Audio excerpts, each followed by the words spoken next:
ma dalee moo dina par rapport au système financier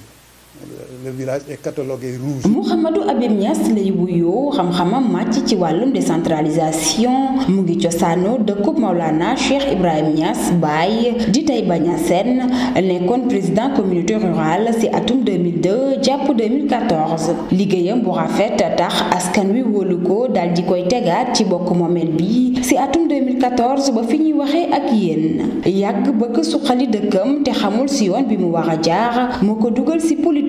te mu jaar ci loxoy góor gi El Hadj Abdoulaye Niass. Cheikh El Hadj Abdoulaye Ibrahima Niass bi mu demee ba toll ci mujjam dafa seet ku mu óolu mu oo ko maa ngi sant yàlla bokk naa ci juróom-ñaari nit yi mu oowoon ci néegam wax ñu neñu dama indi suñ mbokk sama rak Mouhamadul Habib doomi bay Alaaji Ngiija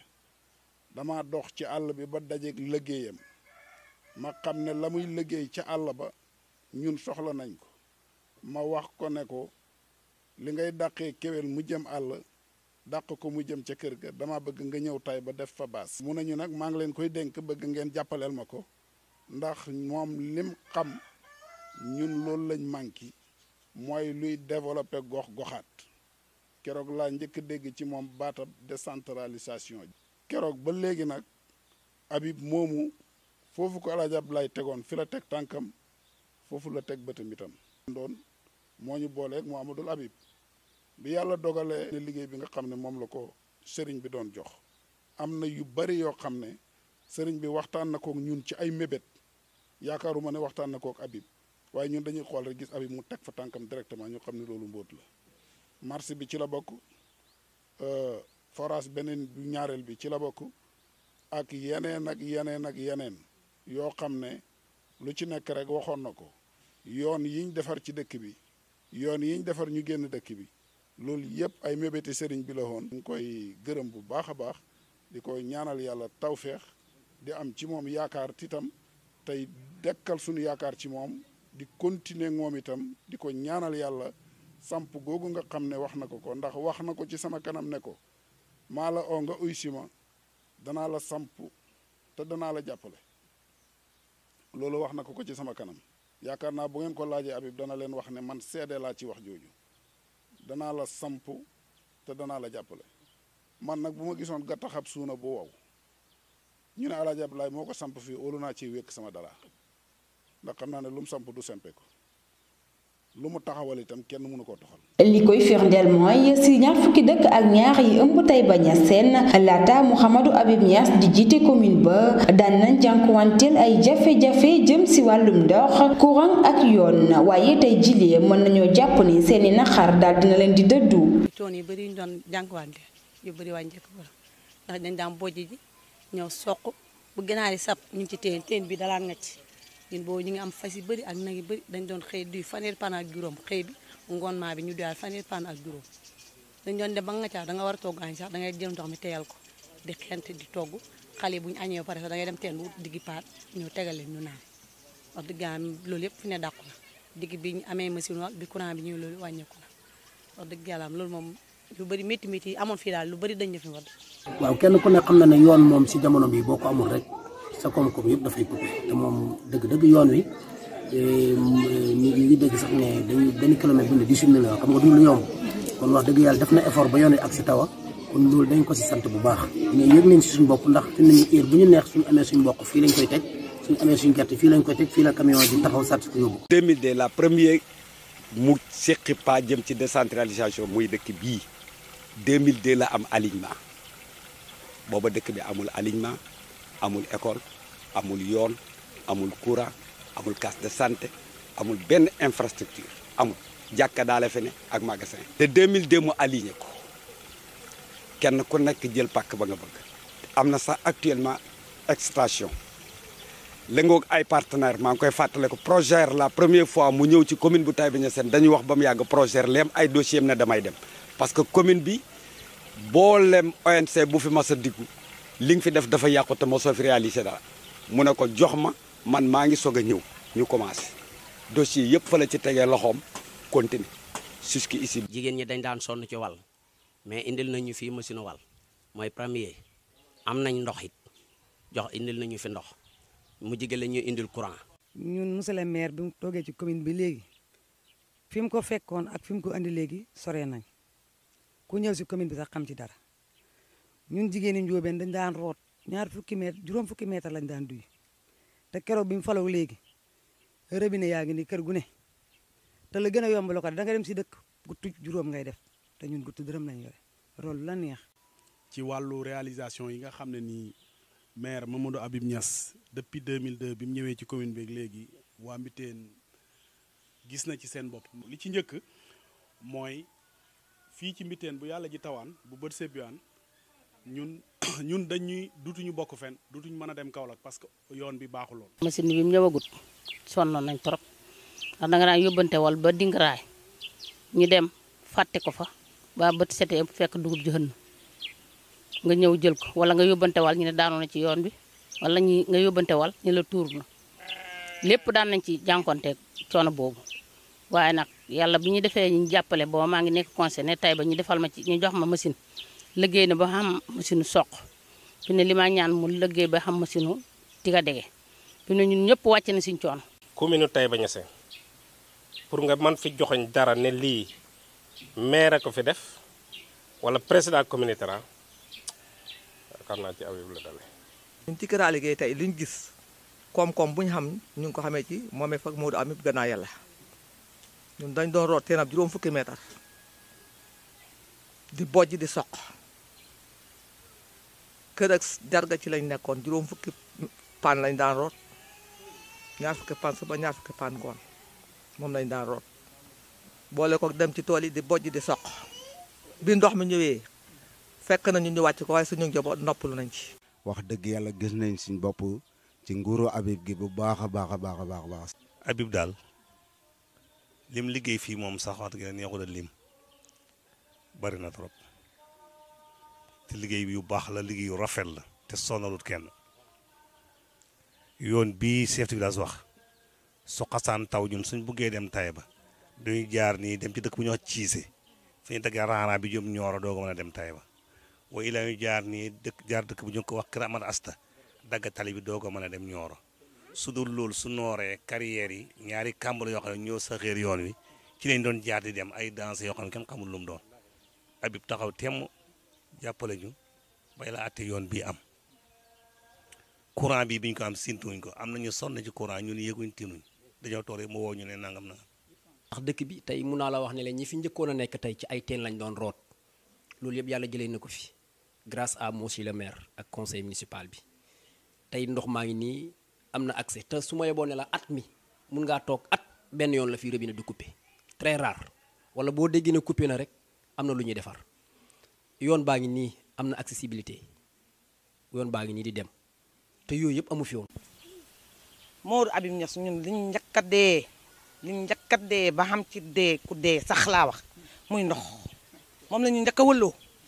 fii ci kër Amath Tunkara yow sa bilan doy na fi. bi may ñëw commune bi boobu dëkk bi 35 poto ñoo fi nekk yu bant indi na ma 126 poto yoo xam ne yëpp bant la maa ngi fi fekkoon ligne yëpp 280 loon benn fil lañu amoon boo xam ne bii 380 fa départ ci buntu dëkk ba dëkk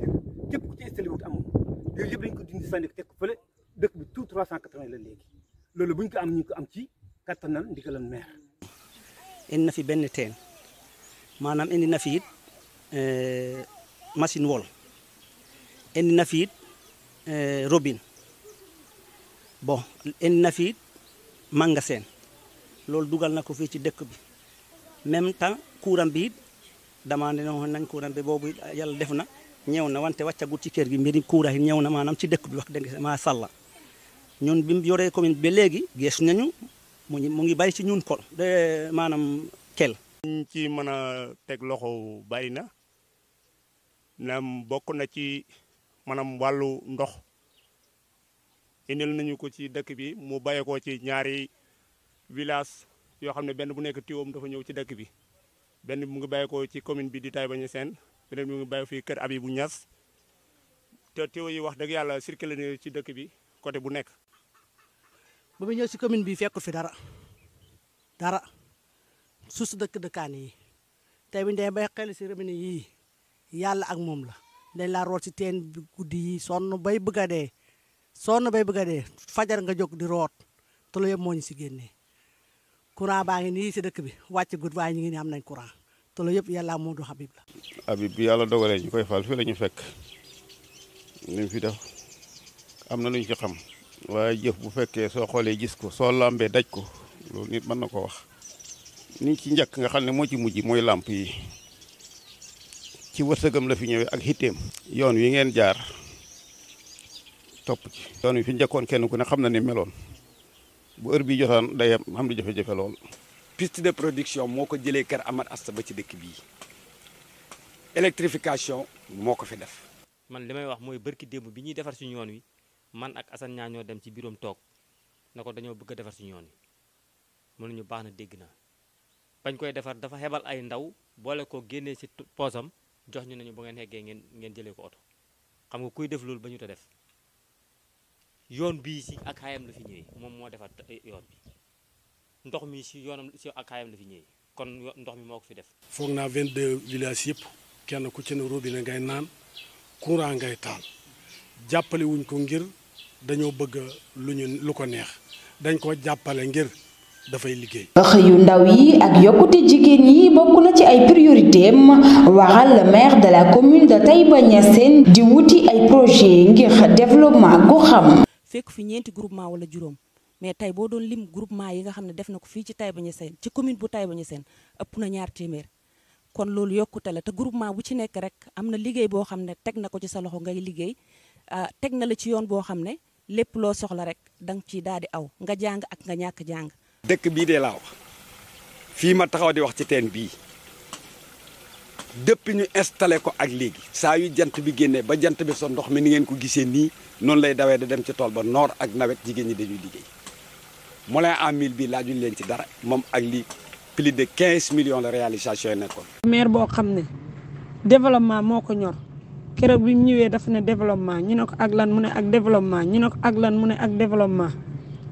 wax na ko ñetti yoon. mu ñëw fekk ñu ci développement yaakaar naa ñun la njëkk a liggéeyat ndax ñun la gisoon ñuy def développement. li ñuy def mooy dañuy bay buñ bayee ba pare ñu stocké ko di ko transformer wala ñu dajale ko mën koo commercialiser. mu xam ne ñun dañuy liggéey mu di ñu jàppale ci ay fonds di ñu defaal aval ci banque yi ba nga xam ne fonds luñ mën a soxla ci banque bi buñ ci demee jot si. unité bi mu dellusiwaat appui ñu ci nan la ñuy transformer. ak nan la ñuy defaree diwlin gi ba mucc ayib waa ITIA ñëw fi ba ñëwee ñu jaar ci moom mu jox ITIA aval ñu am ndigalam mën a dem defi transformation ci diwlin gi ITIA pare dem def seen analyse dugal seen laboratoire yi génnee ñëw ne diwlin gi mucc na ayib ñu am suñ këyit ba suñ chargé diw gi di dem Kaolack kenn du ci wax dara fu ñu neex ñu mën a dem jaay ko di dem Dakar yi jaay ci foire yi fu ñu neex ñu dem jaay te étiquette bi binduñ ci leen lu dul JIPA Taïba Niassène. fii ngay ñëw dans la commune de Taïba Niassène fekk fi koo xam ne amul sax certificat d'étude monsieur le maire jël ko defar ko former ko ba muy toog ak ay haut cadre di diriger ay projet di diriger ay groupement te loolu mi ngi sottee ci loxo monsieur le maire bi avant que monsieur le maire di ñëw fii loolu ñun amuñu ko woon boo jàngul rek bokkoo. man dama am estime si Modou Habib expertise am expérience am ak mentalité am ak lu muy def yépp si commune de Taïba dama ko xool ma xam ne kii moom moo yeeyoo waa Taïba te mi ngi wuyoo tamit doomu Taïba def loolu moo tax réalisation yi mu def fii yëpp man ëmb fenn foo xam ne gis na. tool yaa ngi fii jigéen ñi di bay góor ñi di bay tool yi nga xam ne def na ko plan repas ngi ne bépp ndugg boo soxla boo demee da nga ko fay fekk te loolu grâce à Mouhamadou Habib Niass macha allah jigéen ñi nga xam ne ñi ci kër yi liñ am ci ay xar kenn xamul nu mu toll loo xam ne daf ko def ngir jigéen ju ne soo liggéey nga am kuy sa kër wala nga am tëng sa kër soo soxlaa jaar ci sa borom kër soxlaa jaar ci bëy yi noonu Mouhamadou Habib Niass ñin jigéen moom amuñ fayam. gannaaw bu monsieur le maire jëlee réalisation humaine yooyu daf ko former ay nit ba ñu nekk ay haut cadre daf leen taxaw wax na leen du ma leen bàyyi de monsieur le maire créé lu ñuy wax lan programme imam ci fonds propre bii budget mairie bii fi la ñuy jël cotiser ci jënd si ay xar delloosi ko ci askan woowu nga xam ne ñoom lañ formé woon ba ñu nekk ay haut cadre ñu bañ leen bàyyi ñu taxawaalu ñu jël loolu di ko multiplier ba nga xam ne léegi nekk nañ mën naa wax ne ñu bëree tey si commune bi ay éleveurs lañ grâce à loolu. éducation mooy base su société di moteur bi garantie développement nit ki waaye loolu yépp mu ngi lalu si wér-gi-yaram bu mucc ayib. Je suis venue à l'école en 2015 octobre 2015 laa fi ñëw donc octobre 2015 bi ma fi ñëwee aussi j'ai trouvé une école de 6 cours école 6 cours ak clôture fekk naa fi aussi clôture fekk naa fi aussi adduction d'eau. Malheureusement amuñu woon ni ñu koy waxee bureau maanaam bloc administratif amoon nañu aussi bloc sanitaire mais aussi taxutoon mu gën a yaatu mais am nañ léegi yeneen bloc sanitaire donc projet yooyu yépp nag suy ñëw fii nii ci école bu Kër Aliou Pathé dañ ciy sant bu baax a baax monsieur le maire. Pourquoi monsieur le maire parce que xaj na mënoon naa yegg ci commune bi mu jox ko beneen école te ñun duñ ci jot mais on a eu la chance de bénéficier de ce projet. ba nga xam ne dañu defal bloc administratif bu yanj bii nii mais aussi defalaatal ñu bloc sanitaire yoo xam ne mu ngi fële ñu am fa ñaari bloc bloc des garçons ak bloc des filles. Je le dis très souvent, j'ai eu la chance de faire tout le département de Nioro. J'ai été dans d'autres arrondissements comme Wakunguna, comme Médina Sabakh. Mais bi ma ñëwee arrondissement Paoskoto surtout fii école bu Kër Aliou Pathé vraiment dama si kontaan parce que dafay génne budget plus de 5 millions investir ko ci éducation. Xale yi di am seen fourniture mais aussi école bi di am seen fourniture parce que fourniture yi yamul rek ci li xale yi di soxla si cahier si bic si lépp mais dafay ñëw ba ci sunu matériel didactique ak administratif. Donc loolu boo xoolee nii sax ma wan la gis nga yaa ngi nii gis globe terrestre ak yeneen yoo xam ni dafa ñu koy jox di ñu yombalal xaj na li CGE yi waroon joxe mbala li parents yi waroon joxe si école bi. Bu dul loolu aussi en dehors des des fournitures scolaires am nañ fi cantine scolaire fii au niveau de l'école de Kër Aliou Pathé dañuy togg añ les mardis ak les jeudis bi nga xam ne xale yi dañuy gontu mais les lundis les mercredis et les vendredis dañuy togg ndékki nga xam ne à la récréation 11h xale yi duñu génneti dem seen kër yi fii la ñuy toog ndékki ba suur continuer suñu apprentissage yi donc loolu aussi su amee dañuy wax ne tombé waral ay gaaf dañ ko koy remercier encore une fois ndax li may wax rek mënoon na yegg si fii te ñun dañ ci jot parce que c'est 3 villages dans le département 3 écoles dans la commune de Taïba Niassène donc Kër Aliou Pathé Dafar mais aussi EFA Taïba Niassène donc loolu aussi ñu ngi koy remercier. En outre aussi pédagogiquement parlant ñun fii CODEC bu Taïba quand je dis CODEC pour ceux qui ne savent pas c'est nu mu tudd l'ensemble des directeurs d'école ñun bu ñu demee dajeeg sunu yeneen directeurs yi sax sunu collègue directeurs yi dañuy kontaan parce que ce que Taïba a je peux dire que ni département bi amul feneen fu mu am ñun fii nii namuñu dara dañu am ba photocopie gis nga bu ñu amee sax essai départemental autant pour moi essai communal amul benn élève buy participer lépp reprographique yépp moom moo ñu koy jox dafay participer bay participer sax laa la wax ci restauration enseignant xam nga ñun dañu bëgg a xaalis jàngalekat yi soo ñu épargner loolu rek day gën a neexati fi ñu toog la ñuy toog lekk bi dañu fa fekk si ñuy corriger le même jour duñ bëgg sax dem dañu naan 2 jours la ñuy def ndax fii dafa neex. éco bi nga xam ne mi ngi ci hôpital bi fi nga xam ne fi la ñuy visiter dañ daan dem ba Nioro nga def éco def analyse léegi képp koo xam ne yaa ngi nekk jigéen ju wérul fii nga koy defee ci sa dëkk loolu yokkute la soo xëy tee sa peñe dem marché nduggi loolu yokkute bu rëy la parce que dañ daan xëy tee bool dem ci taabali mbedd yi di nduggi. case de santé améliorée la ñu waxoon moo ko fi def école franco-arabe moo ko fi def miiré nañu ko ba mu daj. école bii ñu nekk nii depuis 1965 lañ ko créé woon ñetti salle de classe ñoo fi amoon muy bii ngeen gis nii ma taxaw ci ronam ak yenn ñaari salle yi léegi école bi bii maire ñëwee am nañ fi ñaari blocu classe boo xam ne bloc bu ci ne 2 salles de classe la te école bi mi ngi compter 6 cours chaque année élèves yi dañuy jàng mu des benn salle. association des parents d'élèves bu Taïba Niassène it man maa nekkoon président bi. xam naa ne moom ngi liggéey bu baax a baax ci commune bi. li may dégg ci biti ak ay enseignants ñu koy wax Taïba Niassène de li ñuy gagné ci fourniture amul benn commune boo xam ne bii yaa ngi koy gagné kon mel na ni man sama commune mi ngi dox bu da à 100%. monsieur le maire bi muy yëg ci mairie bi fekk na école bi ñaari salle moo fi nekkoon mooy salle bii nii ak salle bii donc amutoon clôture. amoon na tamit yeneen salle yoo xamante ni ci ginnaawam la amee donc am na ñaari salle yoo xamante ni salle bu ci benn bâtiment boo xam ne ñetti salle la ak salle CM2 CM1 bi loolu ci nguuram la amee ak tamit ñaari toilettes yi nekk fee ne ci suñu wet ci nguuram tamit la amee am na benn fontaine bu nekk nii ñu gis moom tamit ci nguuram la amee. am na yeneen réalisation yoo xam ne mu ngi koy def ndax man mii di wax ak yow ci école laay yëngatu damay jàngale lu mel ni fourniture scolaire loolu moom man maa koy seede gis naa ne at bu jot fourniture scolaire day ñëw te dafay teel a ñëw utee na ak yeneen communes yi. école bi am na courant d'ailleurs sax am na wifi. di wax que ne moom li nga xamante ni def na ko ci étudiant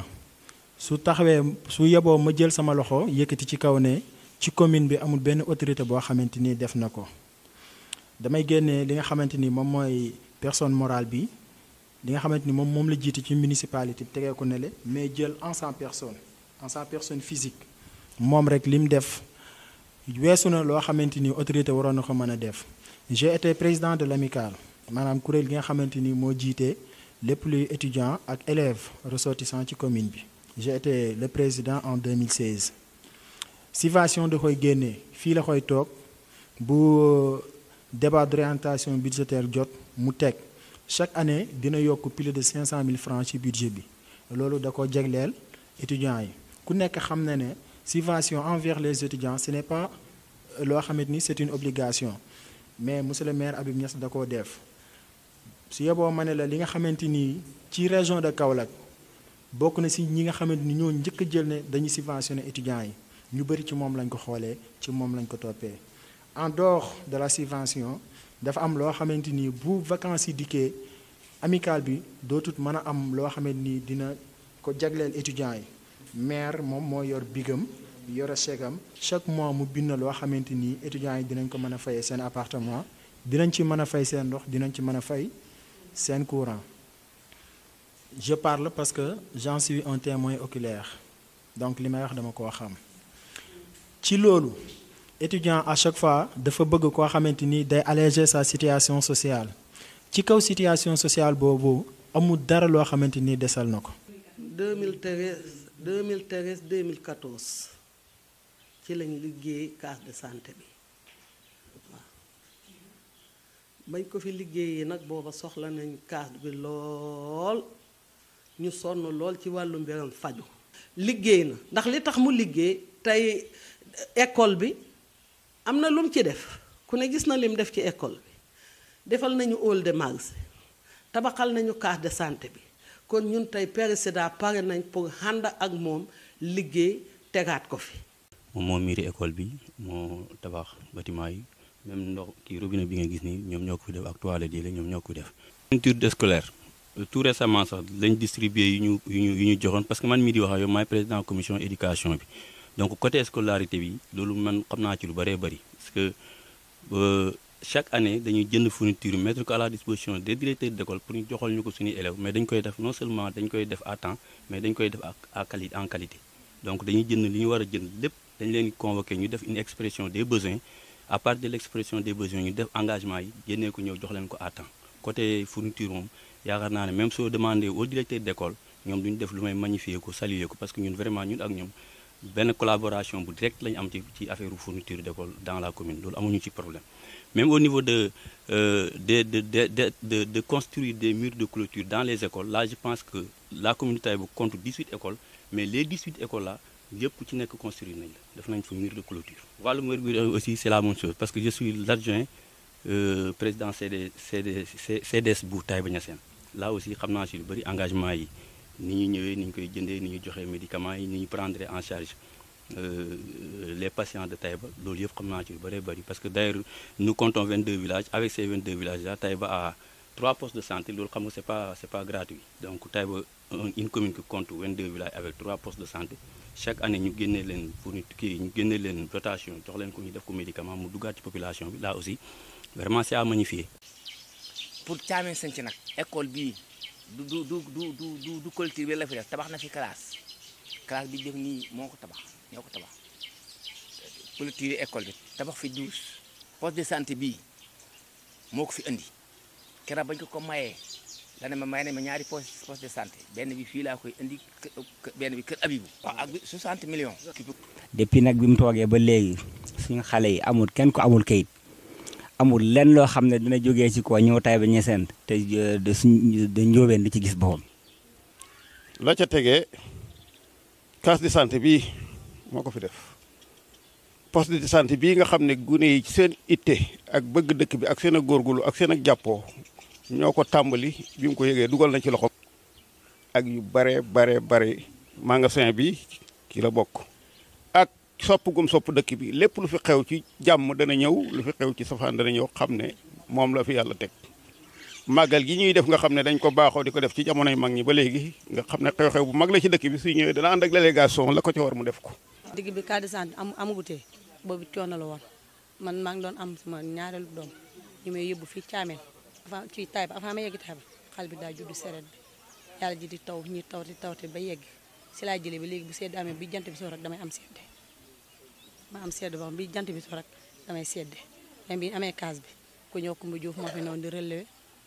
ñu dem ba à la fin ba affaire bi ëpp doole moom léegi mag la ñu tëj ko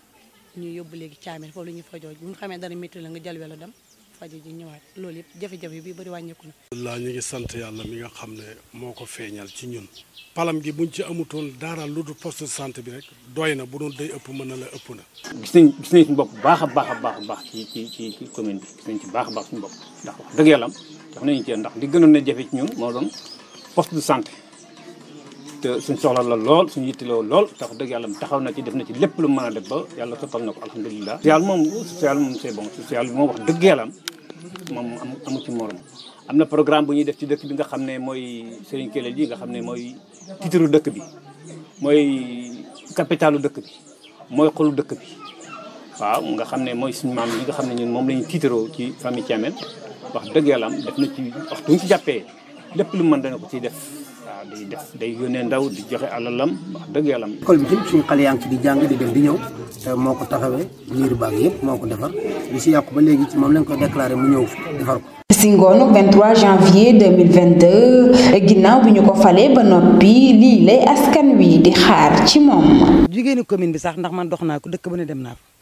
dëkk boo dem dangay wax nañu Habib dolli waaye doo wax defu fi dëkk boo dem dangay wax ne bu toogaatee nañu dolli te bu ñuy wax nañu dolli benn ngay wax ne moom lañu manqué waaye doo lim ñaar ba ñett dëkk bu ne fa faa def 100%. Kër Amad Assa ba tali fii loolu volet boo xam ne dëkk bi yëpp ñu ngi ko soxla ñoo xam yoon la boo xam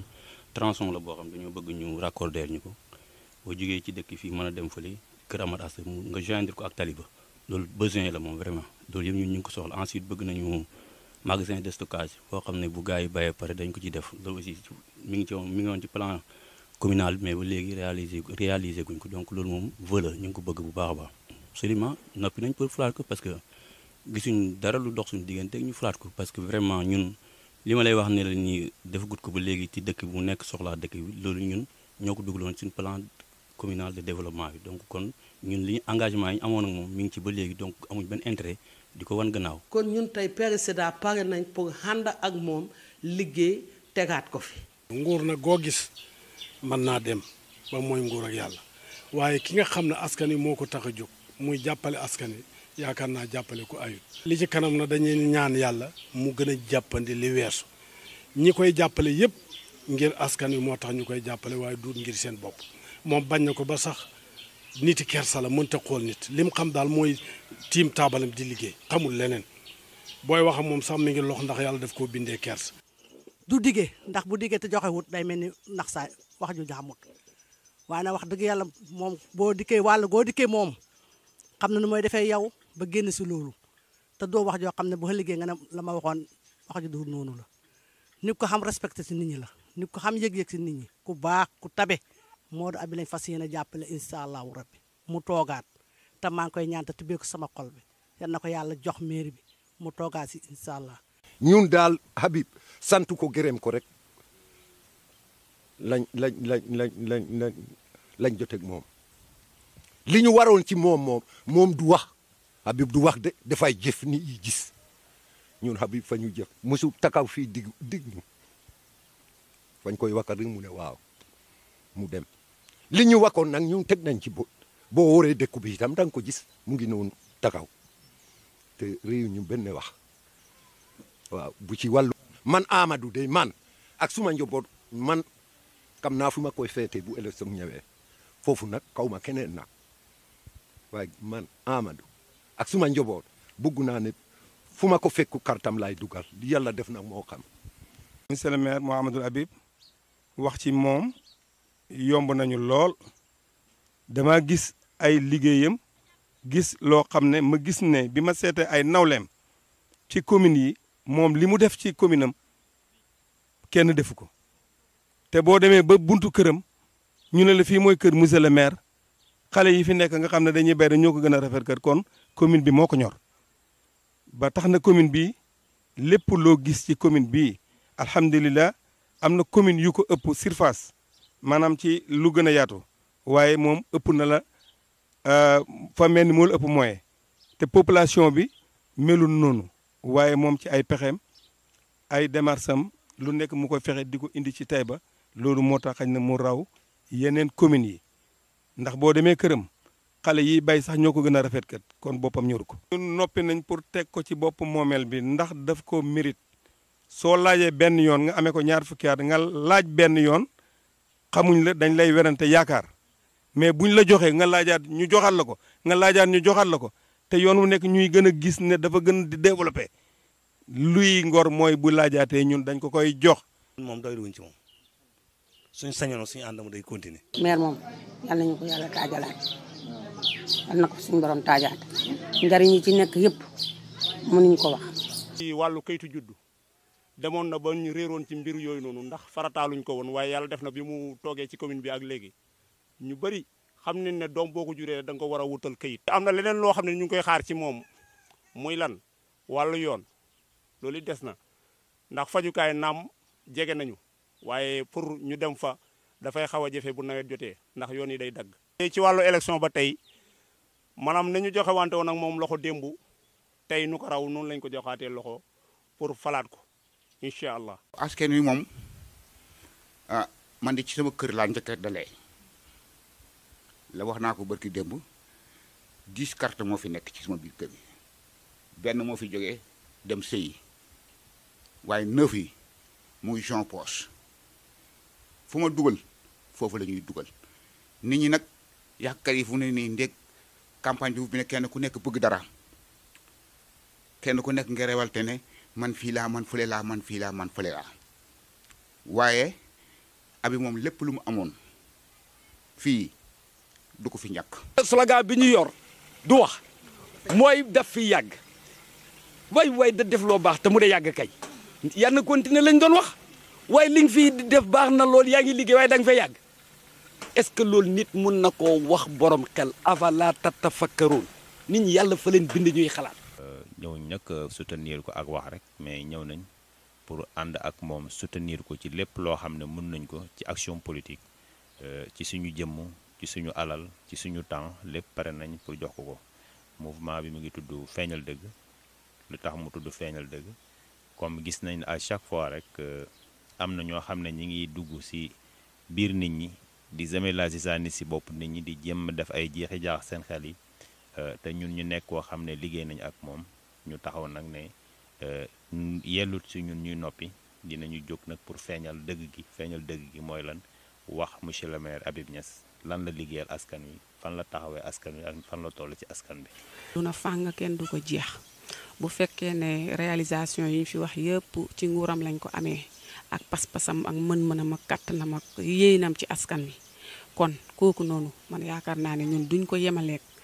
koo xamante ni gisuñ dara lu mu fi def. Taïba émergent mooy li ko soxal Mouhamadoul Habib Niass bu weesoo réalisation yi nga xamante ni def na ko ci wàllum infrastructure wér-gi-yaram njàng ak njàngale ak i ñoñam naal na it yeneen i mbébét fii ak horizon 2026. fi mu nekk nii avec l'université polytechnique de Thiès donc élaboré nañ li ñuy wax le plan d'assainissement de Taïba kooku pare na te kooku ñooñu bi ñu paree donc on va réaliser maintenant. donc le canal boobu ñuy wax te loolu ñu ngi koy prévoir ci PACASEN rural bi. mais ñoom même ci seen plan d'assainissement bi sax dañuy prévoir ne il faut que ñu defaale pavage donc programme bi dafa ànd ak canalisation mais aussi pavage en tout cas centre dëkk bi yëpp. beneen bi ci topp mooy extension de lotissement wax naa leen sànq ne Taïba lotissé nañ ko dëkk yi nekk ci commune 22 villages yëpp am nañ lotissement waaye nag fi mu nekk il faut que ñoom ñëpp ñu ngi bëgg a màgg ñoom ñëpp ñu ngi laaj extension donc dëkk yooyu yëpp nag nañ ko programme yi donc première priorité bi donc ci loolu tënk naa ko waa Kolma yi ba pare mooy dès 2022 bu ñu fi yàlla baye donc ñu commencé véritablement extension de lotissement en commençant par Kolma. lépp loo xam ne taxaw na fi diggante 2002 ak léegi bu fekkee danaa ci dara ba duumu ci dara yàlla xam na loolu rek moom moo ittee la ca des amul solo pour man képp kenn ku jëw di wax nag bu la neex nga wax waaye loolu itteelu ma li ma jàpp ba jàpp daal mooy en tout cas du ma ñaanuma yàlla en tout cas ci yaakaar naa ni loolu aussi du am ma dajeeg El Hadj Abdoulaye Sëgg donc loolu moom du am loolu nag sant yàlla la. waaye aussi tabax nañ fi li ñuy wax fourrière municipale ba pare defar fi li ñuy wax parc de vaccination loolu en terme d'équipement marchand def nañ ko bi ca li ñu bëgg mooy renforcer ko ci parce que boo demee hall de marché yi donc yëpp benn formule bi loon waaye boo demee hall de marché bi ñu def Thiamène Walo dañ ko defoon dans le sens que mu war a évoluer en marché permanent comme bi ñu def tey anticipé boo demee hall bi boo ko moom hall tay bi benn la ci wàllu mbay mi aussi donc agriculture dañu xam ne fii réewam donc agriculture mbay mooy yëngatu bi fi gën a am solo moo tax dès le départ ñu wax ne fii li fi nekk il faut que ñu xoolaat ko mbay ci ñetti weer rek mënut a sotti il faut que ñu fexe ba ginnaaw ba nga xam nañ ne léegi forage yi ñu ngi créer excédent maanaam boo xoolee ndox mi moom donc ginnaaw bu mu demee pour jur geeg nit ñi donc beneen état bi mooy mu fexe ba yaatal mbay mi loolu nag dëkk bu am juróom-ñaari forage pratiquement war nga am excédent boo xam ne bi am nañ ci utiliser pour mbay mi ci kaw loolu déjà ci lañ liggéey première ferme bi nga xam ne mu ngi fii muy ferme bi nga xam ne ANIDA la pratiquement sur 10-15 hectares nga xam ne investissement bi dem na ci presque 235 millions ñaari forage moo fa nekk ñu équipé ko avec un réseau goutte à goutte ak aussi appui ak donc volet élevage boo xam ne ay nag donc race yu am solo moo fa nekkoon lu war a mat ñeent fukki ndaw di fa liggéey donc loolu aussi tabax nañ ko ca loola bañ koy def en 2008 ou 2011 liñ niseroon ak aussi partenaire bi ñu ko séqaloon bëgg-bëgg bi mu niseroon moo doon donc ñu tabax à côté parce que bi mu defee jàngat bi dafa xam ne fii kat zone mbay la ca nit mën na fee def loo xam ne lii boobu ñu ngi commencé di xalaat li nga xam ne mooy domaine agricole partage yi ak dagg yi li mu njëkk a xalaat ne mooy fii daal war nañ fi def domaine agricole ci booba waaye nag bon malheureusement liggéey bu am solo lañ ci jotoon a def jéego yu am solo waaye nag bon naa fekk jógee na fële rek ñëw donc réeral nit xelu nit ñi ba projet boobu pratiquement askan wi del ci gannaaw di ko réccu tey ba léegi waaye ñu ngi sant yàlla ba xalif bi jëlee yëkkatiwaatee projet bu ñuy wax projet tool baay te boo defee jàngat bi déjà daf ñu soulager par rapport ak suñ projet boobu ambitieux boobu ñu naroon na def nga xam ne daanaka léegi ci même donc objectif bi lay viser maanaam fexe ba aménager jox population yi ñuy jëfandikoo pour leur compte boo ñëwee ci Taïba gi da nga fi gis benn centre donc de traitement artisanal boo xam ni union locale des femmes donc ñoo koy saytu. benn programme boo xam ne tey ji waroon a tax mooy construction d'un abattoir dañu war a tabax abattoir dégagé woon nañ xaalis bi déjà engagé nañ ko mi ngi ci budget bi li ko xawoon a tardeel tuuti rek mooy fi ñu ko war a def dafa nekkoon ci extension ci lotissement bi comme autorisation bi génn gutoon moo tax donc jotuñoo exécuté waaye loolu damay jàpp ne aussi lu yemb la lu pare la parce que xaalis bi dégagé nañ ko entreprise choisir nañ ko ba pare dañ doon xaar rek donc lotissement bi libre te jot nañ donc l'autorisation de lotissement bi donc bi ci topp nag mooy li ñuy wax dynamique économique parce que wax naa sànq ne axes yi moom tant que nit ñi amuñ luñ jàpp rek donc du mën a sotti moo tax depuis que ñu nekk fii li njëkk a jox itte mooy teg fi ay dynamique locale maanaam ay organisation yoo xam ni ñu nekk ci dëkk yi dañ leen a structuré organiser leen ci kaw loolu liñ fi njëkk a taxawal ci defe naa yaakaar naa ne boo moyen mutuelle bu d'épargne de crédit bu chambre de commerce bu Kaolack ñu ñoo njëkk a indi mutuelle d'épargne bi fii ci région bi ñu tuddee woon ko xos gi tabaxal ko siège 20 millions jënd équipement 5 millions muy donc coffre-fort tout ça ak carnet yooyu yëpp donc en tout 25 millions la malheureusement donc projet boobu aussi donc du point de vue de la gestion ba moo défectueuse ba finalement donc xos gi donc lépp doxee fa tàbbi géej waaye nag fexe nañ ko dabu parce que fi mu nekk nii pratiquement boo ñëwee ci commune bi da nga gis plus de 130 groupements association de femmes yoo xam ne ku ci nekk am na GIE organisé am donc reçu de commerce numéraire tout ça ñooñu nag donc moo tax ñu signé convention yooyu waaye signé aussi convention boobu demee ni bi ñu signé ak FONGIP nga xam ne 10 millions lañ fa teg pour que muy donc def un fonds revolving di ko refinancer donc les organisations donc yi ñu teg fii concerné aussi bien les jeunes concerné les femmes waaye aussi ni ñu organiser jeunes yi organiser femmes yi ni lañ organiser aussi les handicapés ñu créé leen association des handicapés organiser les chefs de village ñu am ne association des chefs de village waaye organiser aussi donc les personnes du troisième âge ñooñu ñëpp donc c'est des gens structurés organisé nañ leen ba kenn ku ci nekk am nga kuréel gu dëgër ba nga xam ne lépp loo xam ne jóg na ndimbal wala en tout cas loo war a yëngatu donc am nga matuwaay yoo ci mën a jote émergente à l'horizon 2026 loolu boo gisee ñu wax ko dañ ne d'abord réglé nañ les services sociaux de base waaye aussi dañoo bëgg a taxawal développement économique bu wér te loolu déjà def nañ ci jéego yu taxaw benn bi mooy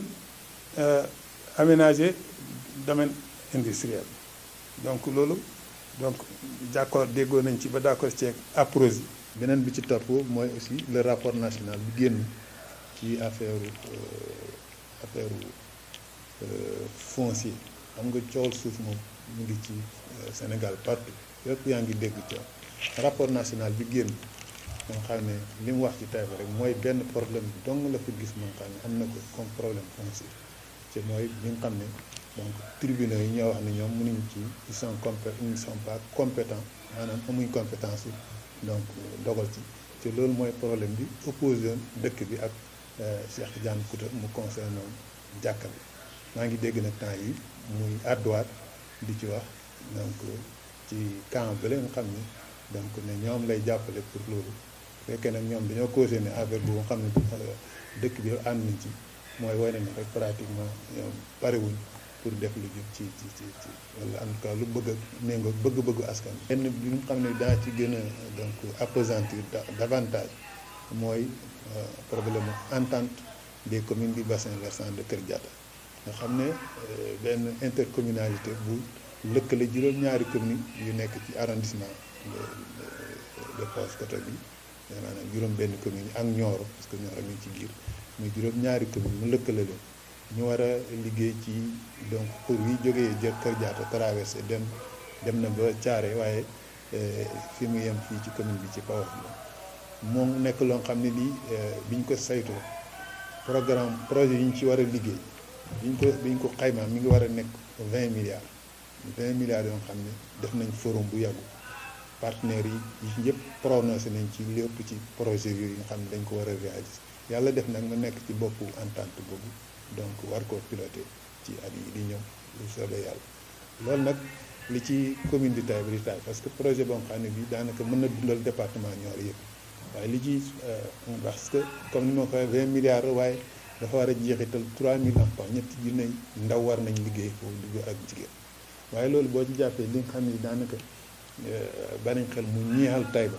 mooy am na ci li ñuy wax centre de service agricole centre de service agricole dañ ko war a tabax fii Taïba mu nekk loo xam ne lii lu am solo loo xam ne lii day jëm ci jumtuwaayu mbay yi jàngale bi ak xarale yi donc foofu ay ndaw yu bëree bëri dañ fa liggéey donc mu ñeel donc waa Taïba waaye aussi li nga xam ne lii mooy projet boobu di centre de service agricole bi 600 millions foofu ci ñu defee ci forum bi déjà am na bailleur yu yoo xam ne yëpp donc joxe nañ seen accord pour donc réaliser ko waaye ci biir kii aussi entente bi dafa am li ñuy wax aussi ay ferme agricole ay ferme aquacole ak yeneen ak donc affaire TIFA bi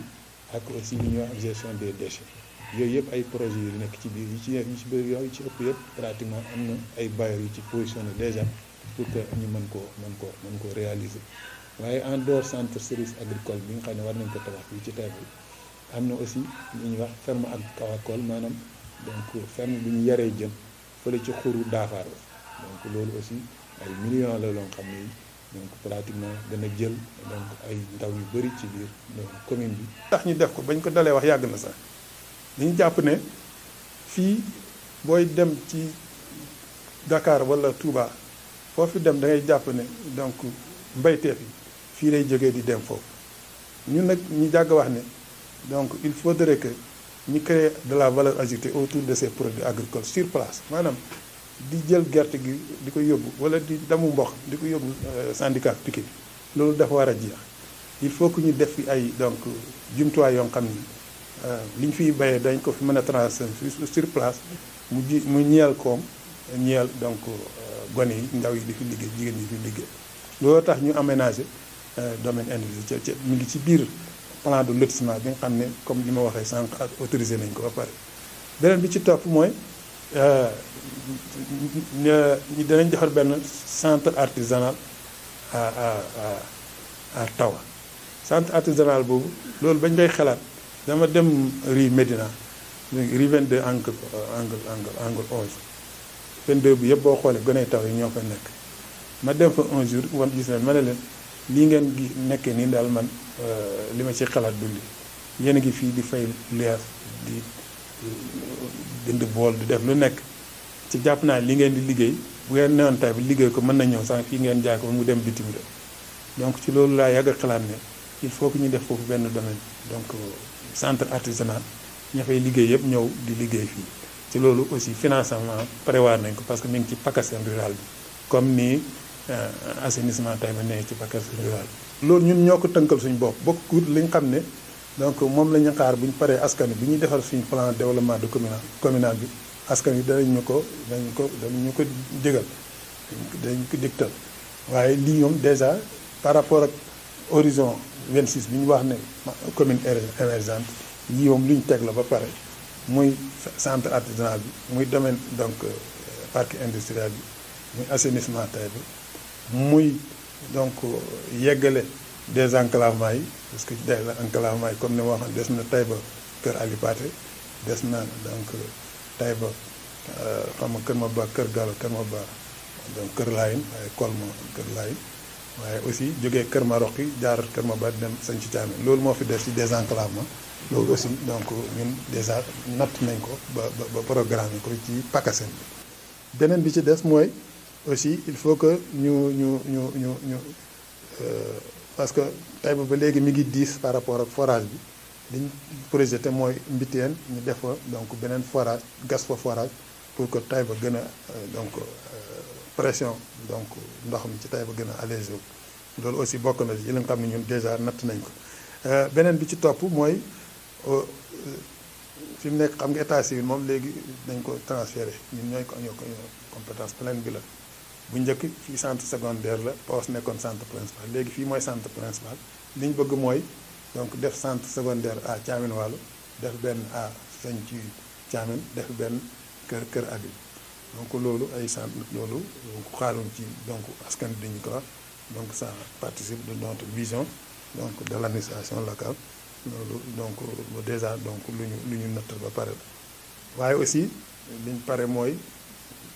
tëgg plan de développement communal yi bu boobaa comme niñ ko defee woon ci njëlbeen ga rek dañuy ootaan askan wi yëpp kenn ku ci nekk biral say bëgg-bëgg ñu prioriser ko tëgg ko di yéeg di wàcc di wut ay bunt yuñ ko régler parce que développement local ci stade bi mu toll léegi mooy donc ñëpp ciy soob seen loxo l'essentiel nañ xam fi ñu bëgg a dem ak li ñu bëgg a def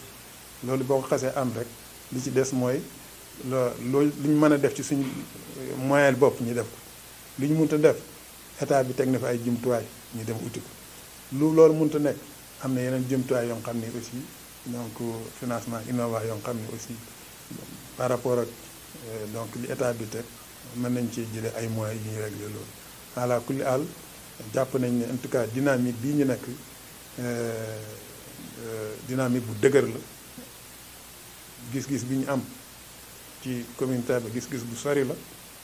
ci jàpp nañ ne en tout cas ndaw peut-être que man mag laa waaye ñi ma ko seqal ay gone la ay gone rek yomb ba ci ñooñu donc ñoom laay jàppalante pour que li ñu fiy teg ëllëg mu mën a tegu ci seen loxo waaye nekk tegu ci loxo ya nga xam ne comme ni ma ko waxee du nekk loxoy naafiq du nekk loxoy warkat du nekk loxoy kurujkat du nekk loxo ko nga xam ne kii pratiquement aw tur rek moo ko tax a jóg pour. Monsieur Mouhamadou Habib Niass, un maire exemplaire et soucieux du devenir de sa commune, li ko ñor mooy soob ay yoxoom ci développement économique ak social goxam waaye nekkul benn yoon ab maire buy laaj lu ko municipalité bi mën a defal.